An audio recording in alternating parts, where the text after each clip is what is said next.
(25장) 베스도가 부임한 지 3일 후에 가이사랴에서 예루살렘으로 올라가니 대제사장들과 유대인 중 높은 사람들이 바울을 고소할세 베스도의 호의로 바울을 예루살렘으로 옮기기를 청하니 이는 길에 매복하였다가 그를 죽이고자 함이더라. 베스도가 대답하여 바울이 가이사랴에 구류된 것과 자기도 멀지 않아 떠나갈 것을 말하고 또 이르되 너희 중 유력한 자들은 나와 함께 내려가서 그 사람에게 만일 옳지 아니한 일이 있거든 고발하라 하니라. 베스도가 그들 가운데서 8일 혹은 10일을 지낸 후 가이사랴로 내려가서 이튿날 재판 자리에 앉고 바울을 데려오라 명하니 그가 나오매 예루살렘에서 내려온 유대인들이 둘러서서 여러 가지 중대한 사건으로 고발하되 능히 증거를 대지 못한지라. 바울이 변명하여 이르되 유대인의 율법이나 성전이나 가이사에게나 내가 도무지 죄를 범하지 아니하였노라 하니 베스도가 유대인의 마음을 얻고자 하여 바울더러 묻되 네가 예루살렘에 올라가서 이 사건에 대하여 내 앞에서 신문을 받으려느냐. 바울이 이르되 내가 가이사의 재판 자리 앞에 섰으니 마땅히 거기서 신문을 받을 것이라. 당신도 잘 아시는 바와 같이 내가 유대인들에게 불의를 행한 일이 없나이다. 만일 내가 불의를 행하여 무슨 죽을 죄를 지었으면 죽기를 사용하지 아니할 것이나 만일 이 사람들이 나를 고발하는 것이 다 사실이 아니면 아무도 나를 그들에게 내줄 수 없나이다. 내가 가이사께 상소하노라 한대 베스도가 배석자들과 상의하고 이르되 내가 가이사에게 상소하였으니 가이사에게 갈 것이라 하니라. 수일 후에 아그리빠 왕과 버니게가 베스도에게 문안하러 가이사랴에 와서 여러 날을 있더니 베스도가 바울의 일로 왕에게 고하여 이르되 벨릭스가 한 사람을 구류하여 두었는데 내가 예루살렘에 있을 때에 유대인의 대제사장들과 장로들이 그를 고소하여 정죄하기를 청하기에 내가 대답하되 무릇 피고가 원고들 앞에서 고소 사건에 대하여 변명할 기회가 있기 전에 내주는 것은 로마 사람의 법이 아니라 하였노라. 그러므로 그들이 나와 함께 여기 오매 내가 지체하지 아니하고 이튿날 재판 자리에 앉아 명하여 그 사람을 데려왔으나 원고들이 서서 내가 짐작하던 것 같은 악행의 혐의는 하나도 제시하지 아니하고 오직 자기들의 종교와 또는 예수라는 이가 죽은 것을 살아있다고 바울이 주장하는 그 일에 관한 문제로 고발하는 것뿐이라. 내가 이 일에 대하여 어떻게 심리하는지 몰라서 바울에게 묻되 예루살렘에 올라가서 이 일의 신문을 받으려느냐 한즉 바울은 황제의 판결을 받도록 자기를 지켜주기를 호소하므로 내가 그를 가이사에게 보내기까지 지켜두라 명하였노라 하니 아그리빠가 베스도에게 이르되 나도 이 사람의 말을 듣고자 하노라. 베스도가 이르되 내일 들으시리이다 하더라. 이튿날 아그리빠와 버니게가 크게 위엄을 갖추고 와서 천부장들과 시중의 높은 사람들과 함께 접견 장소에 들어오고 베스도의 명으로 바울을 데려오니 베스도가 말하되 아그리빠 왕과 여기 같이 있는 여러분이요 당신들이 보는 이 사람은 유대의 모든 무리가 크게 외치며 살려두지 못할 사람이라고 하여 예루살렘에서와 여기서도 내게 청원하였으나 내가 살피건대 죽일 죄를 범한 일이 없더이다. 그러나 그가 황제에게 상소한 고로 보내기로 결정하였나이다. 그에 대하여 황제께 확실한 사실을 아뢰 것이 없으므로 신문한 후 상소할 자료가 있을까 하여 당신들 앞 특히 아그리빠 왕 당신 앞에 그를 세웠나이다. 그 죄목도 밝히지 아니하고 죄수를 보내는 것이 무리한 일인 줄 아나이다 하였더라. 오늘도 이른 새벽 주님의 몸된 성전에 나와 말씀을 성독하고 또 기도하며 나가는 여러분 모두를 주님의 이름으로 축복하고 환영합니다. 우리가 인생을 살면서 어디에 있느냐라고 하는 것은 우리의 존재를 결정합니다. 오늘 여러분이 이 자리에 계신 것은 그것은 곧 여러분의 존재를 결정하는 가장 확실한 증거입니다. 할렐루야. 아무나 올 수 있는 자리가 아니죠. 이 자리는 믿음이 없으면 도저히 이 자리에 자리할 수 없는 자리에 여러분이 지금 존재하고 있어요. 믿음의 사람이라고 하는 증표이죠. 믿음의 사람에게는 믿음의 역사가 반드시 나타납니다. 오늘 그 믿음의 역사를 이루는 주인공들이 다 되시길 바라고, 또 오늘도 출근하면서 그리고 또 해외 각지에서 오늘 영상을 통하여 말씀을 접하는 모든 이들도 주님의 이름으로 축복하고 또 환영합니다. 오늘 사도행전 25장 말씀인데 계속해서 사도 바울이 복음을 전하는 이 일 때문에 어려움을 겪고 있는 이런 내용들이에요. 그런데 이 내용을 우리가 쭉 이렇게 묵상하면서 이렇게 고난을 당하는 이 과정 속에서도 하나님은 일하시는구나 라고 하는 걸 깨닫게 돼요. 어느 날 여호수아가 모세가 죽고 난 다음에 이제는 끝났다고 생각을 했어요. 그 강력한 카리스마를 가졌던 출애굽의 영웅 모세, 그 모세가 세상을 떠나게 되니까 여호수아 입장에서는 정말 이제는 끝났구나 생각을 했는데, 여러분 가만히 하나님의 일하시는 역사를 보세요. 모세가 죽어도 하나님의 역사는 멈춰지지 않습니다. 할렐루야. 그러니까 아무리 바울을 이렇게 핍박하고 박해하고 고류하고 고소하고 능욕하고 모욕하고 그런다고 해서 복음이 갖춰지지 않고 복음을 통하여 역사하시는 하나님의 구원의 그 역사는 멈춰지지 않는구나 라고 하는 것을 다시 한번 깨닫게 돼요. 그래서 이런 걸 보면은 그렇구나, 너무 낙심할 필요도 없고 너무 내가 몸부림치면서 염려할 필요도 없어. 그냥 나는 복음을 전하면 되는 거고, 역사는 내가 하는 게 아니고 누가 행하세요? 하나님이 하시고, 복음이 전해지지 않으면 그 전해지지 않는 것도 하나님의 뜻인 거야. 그렇죠? 누군가 박해한다면 박해하는 것도 하나님의 뜻이야. 핍박하는 것도 하나님의 뜻이야. 그것 때문에 좌절하거나 낙심해서 복음을 전하는 일을 멈출 필요는 전혀 없다. 누가 내가 어떤 귀한 일을 계획하는데 따라주지 않고 함께하지 않아, 그렇다고 해서 낙심할 필요도 없어. 그것도 하나님의 뜻이다. 모든 것을 협력하여 선을 이루는 하나님의 역사를 이 사도행전 25장을 읽으면서 다시 한번 깨닫게 됩니다. 자, 바울이 이 벨렉스라고 하는 총독 밑에서 무려 2년 동안 이 가이사라 지역에 구류된 상태로 있게 되는데, 그 다음에 이 벨렉스에 이어서 새로운 총독이 부임하는데, 베스도라고 하는 총독이 부임을 하게 되고, 이제 유대 지도자들과 또 많은 사람들이 바울을 정죄하기 위해서 끈질기게 노력을 하면서 그에게 압력을 가하고 있는 이런 장면들이 이루어지게 돼요. 그때 바울이 나는 이 로마의 황제 시저에게 나는 신문을 받고 싶다. 그래서 자기 문제를 상소하게 됩니다. 여러분 그 내용이 20절로 22절에 나오게 되는데 20절, 22절 우리 함께 읽어봅니다. 내가 이 일에 대하여 어떻게 심리할지는 몰라서 바울에게 묻되 예루살렘에 올라가서 이 일에 신문을 받으려 하느냐 한즉 바울은 황제의 판결을 받도록 자기를 지켜주기를 호소하므로 내가 그를 가이사에게 보내기까지 지켜두라 명하였노라 하니 아그리빠가 베스도에게 이르되 나도 이 사람의 말을 듣고자 하노라. 베스도가 이르되 내일 들으시리다 하더라. 아멘. 자, 그러니까 사도 바울이 이렇게 베스도 총독이 말하는 거예요. 내가 이 일을 예루살렘에 가서 신문을 받고 싶으냐? 아니다. 나는 당시 로마의 식민 지배를 받고 있었던 시대인데 로마의 황제 시조에게 가서 나는 이 일에 신문을 받고 싶다. 그 이유는 있죠.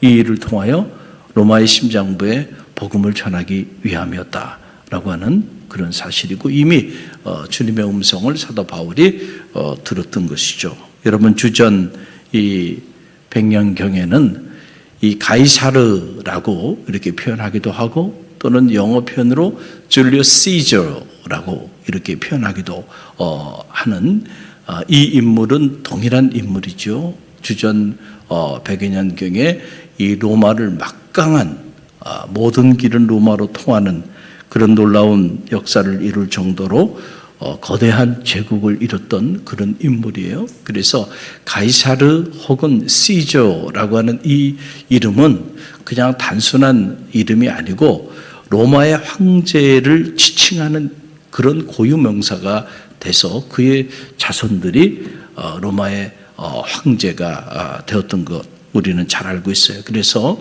로마 황제의 이름을 가이사 혹은 가이사라 혹은 시저라고 하는 이름으로 이렇게 부르게 되는데 다 동일한 이름이에요. 근데 어떻게 통치를 했냐면은 각 지역에다가 점령 지역에다가 로마가 그 당시 전 유럽 그리고 그리스 터키를 비롯한 이 아시아 그 전역을 다 그 식민 지배하고 그리고 그 각국을 다스리기 위해서 그곳에 총독들을 세운 거예요. 총독들을 세워서 이제 나라를 다스리게 하고 모든 점령국들을 로마를 중심으로 도로를 만들어 가지고 그래서 통치를 하게 됐는데 그래서 역사가들에 의해서 생긴 말이 모든 길은 뭐로 통한다는 거예요. 로마로 통한다라고 하는 거는 바로 이래서 생긴 말인데 자 우리가 잘 아는 총독 첫 번째 등장하는 총독이 누구예요? 본디오 빌라도 이 사람이 총독입니다. 그렇죠? 그래서 이 본디오 빌라도는 예수님을 신문할 때 예수님께 죄가 없음을 알았어요. 그러나 밀란이 일어나고자 하니까 그것이 두려워서 할 수 없이 주님을 십자가 향해 언도한 인물 본디오 빌라도 이 사람도 로마의 황제 시저가 임명한 그런 총독 중에 한 사람이었고 그 다음에 우리가 지금 사도행전에서 묵상하고 있는 벨릭스라고 하는 인물 자, 그 인물도 총독이에요. 총독. 근데 이 벨릭스라고 하는 인물은 사실은 사도 바울을 통해서 복음에 관심이 있었어요. 그래서 그 복음을 듣기를 원했고 실제로 그래서 얘기를 해봐라. 그리고 복음을 들었어요. 마음도 움직였어요. 그런데 그 움직이는 그 마음대로 그가 결단하지 못한 것은 이 벨릭스라고 하는 인물은 이 사도행전을 자세히 읽어보면 이 사람은 대단히 세속적인 욕망이 컸던 사람이야. 그래서 이 세속적인 지위, 권력, 그 다음에 이 물력에 관심이 많았던 그런 인물이죠. 그래서 뇌물을 요구하기도 했던 거 아닙니까? 바울에게 그래서 결국은 그의 마음의 문은 열리지 않았어요. 그러고 난 다음에 오늘 사도행전 25장에 새로운 총독으로 부임한 인물이 누구예요? 베스도라고 하는 총독이에요. 베스도라고 하는 총독인데 이 베스도는 사실은 사도 바울을 아꼈던 인물입니다. 그래서 만약에 사도 바울이 로마에 가서 황제 시저에게 내가 신문을 받겠다고 주장하지 않았으면 바울을 놓아줬을 인물이에요. 성경을 자세히 읽어보면 우리가 충분히 추측이 가능합니다. 그런데 사도 바울이 내가 로마로 가고 싶다. 로마에 가서 신문을 받고 싶다. 그러니까 당신이 나를 좀 보호해주고 지켜달라. 왜냐하면 사람들이 지금 매복을 이렇게 하고 있으면서 어떻게라도 바울을 요즘 말로 말하면 테러죠. 테러를 통해서 바울을 죽이고자 벌떼처럼 달려들고 있는 그런 상황이었기 때문에 그렇습니다. 그런데 바울이 자기를 지켜달라라고 그렇게 말을 한 거예요. 그래서 이 베스도가 바울을 보호하는 차원에서 그를 이제 로마로 가게끔 그렇게 역할을 하게 되는데 그 인물이 베스도라고 하는 그런 인물입니다. 그래서 이 베스도의 배려로 아그리빠 왕 앞에 서서 아그리빠 왕 앞에서 사도 바울이 또 간증을 하고 복음을 전하게 되는 이런 놀라운 일들이 계속해서 일어나게 됩니다. 24절로 26절 보게 되면 그 기록들이 나오는데 24절로 26절 함께 읽어봅니다. 베스도가 말하되 아그리빠 왕과 여기 같이 있는 여러분이요 당신들이 보는 이 사람은 유대의 모든 무리가 크게 외치되 살려두지 못할 사람이라고 하여 예루살렘에서와 여기서도 내게 청원하였으나 내가 살피건대 죽일 죄를 범한 일이 없더이다. 그러나 그가 황제에게 상소한 거로 보내기로 결정하였나이다. 그에 대하여 황제께 확실한 사실을 아랠 것이 없으므로 신문한 후 상소할 자료가 있을까 하여 당신들 앞, 특히 아그리빠 왕 당신 앞에 글을 내세웠나이다. 아멘. 그러니까 베스토가 아무리 신문해도 이 사람에게 죄가 없어.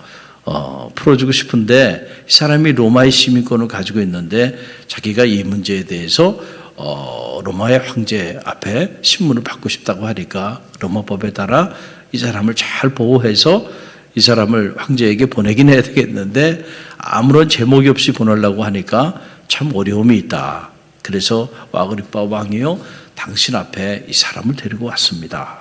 그래서 아그리빠 왕 앞에 데리고 가요. 여러분, 자, 그럼 아그리빠 왕은 누굴까? 라고 하는 거예요.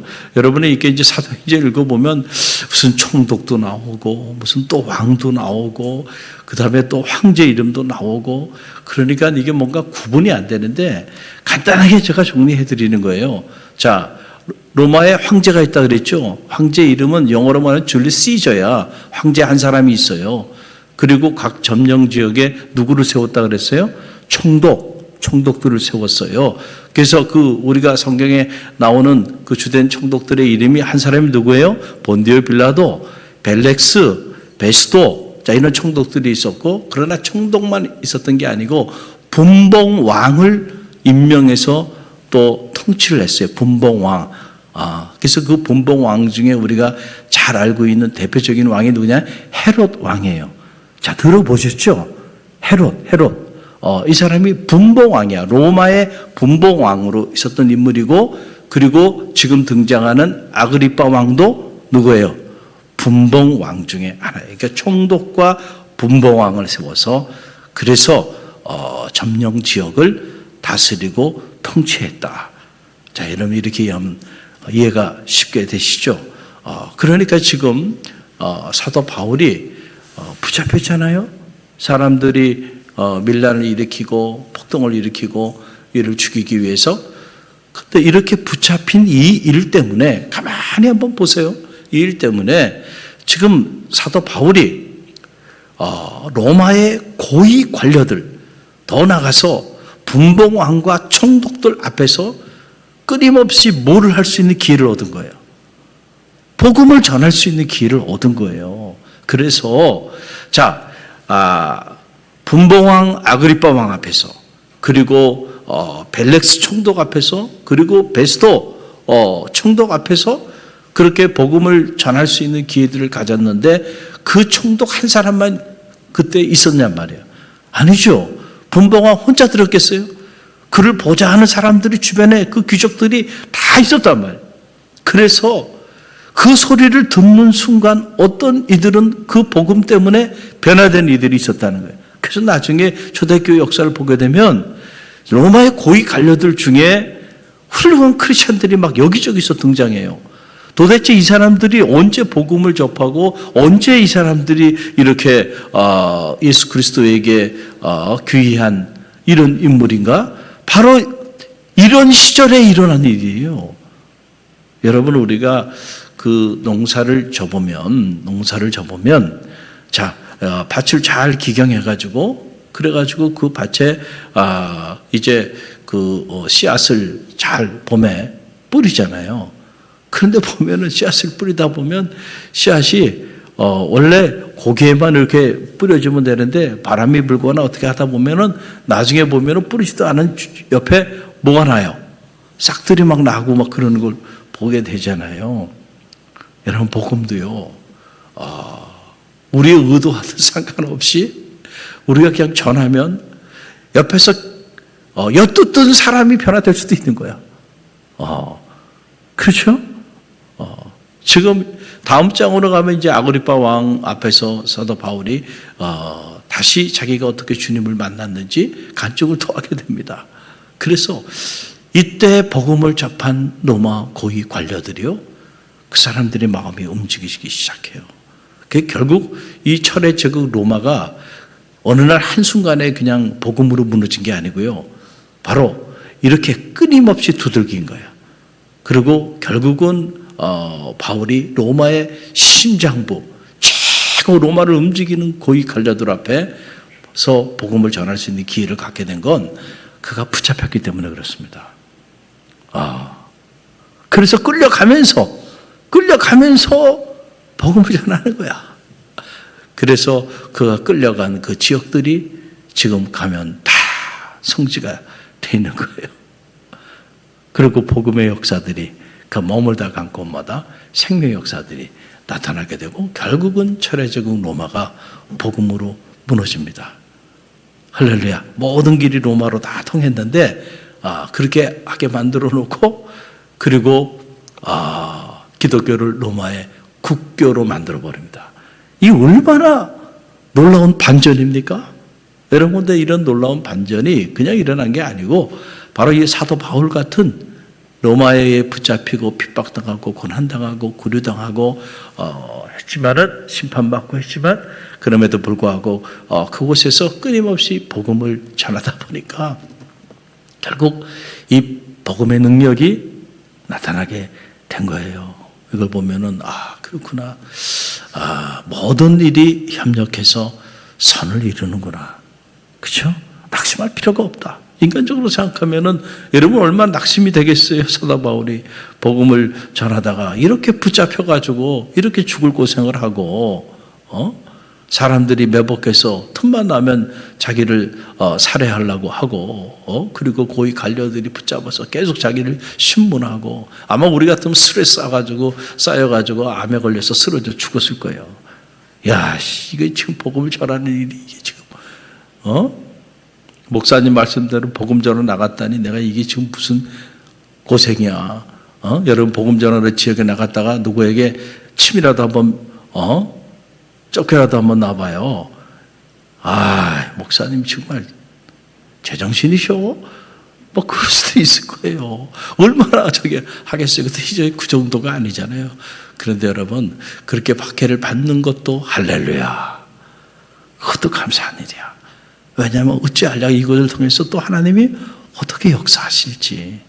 이 대목만 보면 지금 이 대목만 보면 복음은 끝난 겁니다. 사도 바울의 인생도 끝난 거고 사도 바울이 괜히 예수님 잘못 만나가지고 그렇잖아요. 로마인 중에 로마인이요, 유대인 중에 유대인이요, 가말리엘 문화생이요. 여러분 장래가 촉망됐던 그런 귀인 아닙니까? 사도 바울이 배울 만큼 배웠고 사회적 지위도 있고요. 그런데 이게 무슨 꼴입니까? 그러나 여러분 그건 우리가 육신적인 눈으로 보는 거예요.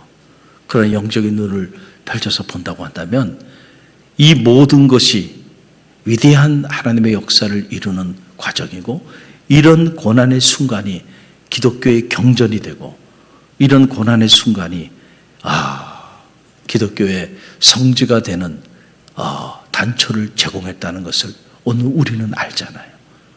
그런 걸 보면 우리가 고난 가운데서도 감사해야 돼. 할렐루야.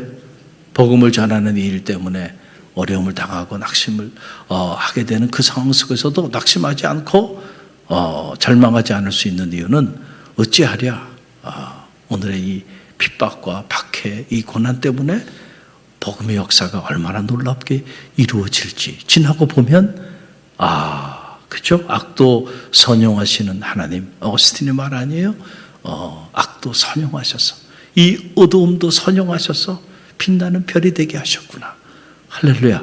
그러니까 우리가 하나님 안에서 믿음으로 보면 버릴 것이 없어. 버릴 것이 없어. 다 귀한 거야. 나에게 박해하는 벨렉스도 베스도도 아그리빠 왕도 누구도 나를 죽이고자 달려드는 저 유대인들도 다 필요한 거야. 다 귀한 거야. 할렐루야. 굳이 그 사람들 때문에 내 마음이 무너질 필요가 없다. 감사하자는 거예요. 할렐루야. 사도 바울에게 이런 영성이 있었기 때문에 바울이 여러분 이 고난의 시간들을 흔들리지 않고 뚫고 나갈 수 있게 된 거예요. 오늘 우리는 이런 말씀을 읽으면서 무엇을 배웁니까? 이런 영적인 도전을 받고 어떤 경우에도 흔들리지 마시고요. 무슨 일을 만나나 어떤 상황에 처하거나 어떤 사람들을 만나든지 다 협력해서 선을 이룬다. 하나님을 사랑하는 자, 그 뜻대로 부르심을 입은 자들에게 모든 것이 협력해 선을 이뤄. 그러니까 나는 그저 감사할 뿐이야. 할렐루야. 그리고 내 입을 열어 기회가 될 때마다 나는 그저 복음을 전할 뿐이야. 그럴 때 복음의 역사가 여러분을 통하여 나타나게 될 줄로 믿습니다.